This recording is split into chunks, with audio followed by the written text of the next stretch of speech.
The internet has changed the way we communicate and share information. We share pictures, text, email, and stay informed just with a click of a button. According to Bull, students today are more active in the way they create and interact with one another. This becomes an issue when students start sharing contents online without thinking how it might affect their reputation in future careers. This is because they are not aware of the implications of their actions to their digital footprint. The purpose of this instruction is to teach middle school students how to build and manage a positive digital footprint. In order to achieve this, I have identified three main goals. First, learners need to identify how they use digital media and how much time they spend in each platform. Second, learners need to know what digital footprint is. And third, learners need to explain how to build and manage their digital footprint. To contextualize the instruction to the learners, students will identify the different ways they use digital media as well as the time they spend using each platform by creating a log of their activities. Using their own experiences makes the instruction relatable to the learners. This will be followed by a group activity where students will share their experiences in small groups. Their logs will serve as artifacts for dialogue. Krejcin suggests having smaller groups to reduce the negative effects of non-collaborative group members. Using their activity log, students will create a graph using Venngage to visually see their ways of using digital media, as well as their time spent on different platforms. This activity can foster communication skills in multimodal ways, creativity and collaboration, as well as acquiring tech skills by navigating the tool. Inspired by their graphs, learners will blog about the way their class participates online and how they think this reflects on their digital presence using Adobe's Spark page. Students will tweet their entries using #MyDigitalActivity.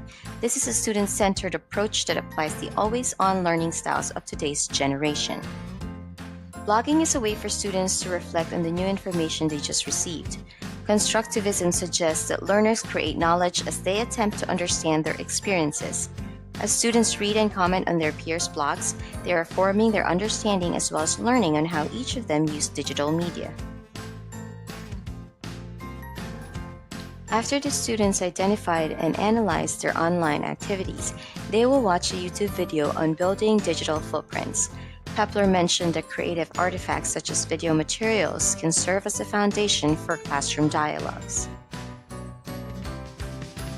The video will be the starting point of the classroom discussion, which will be facilitated by the teacher and will revolve around students' observations and inquiries.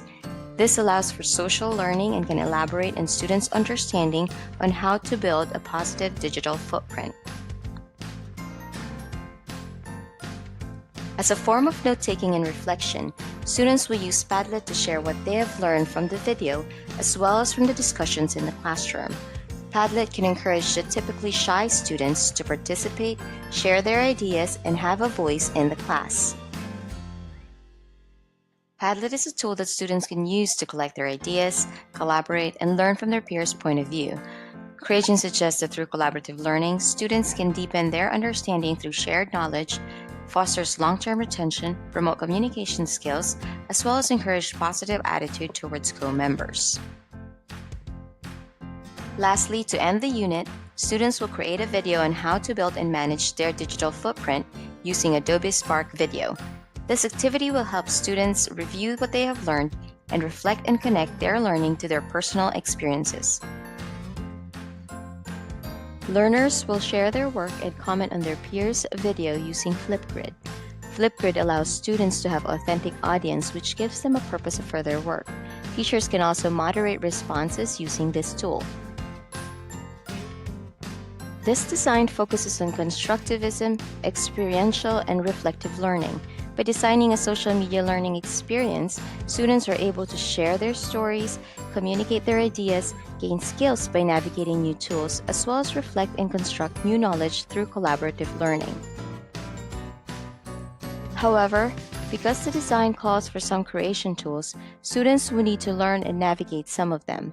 Tools also does not guarantee social interaction.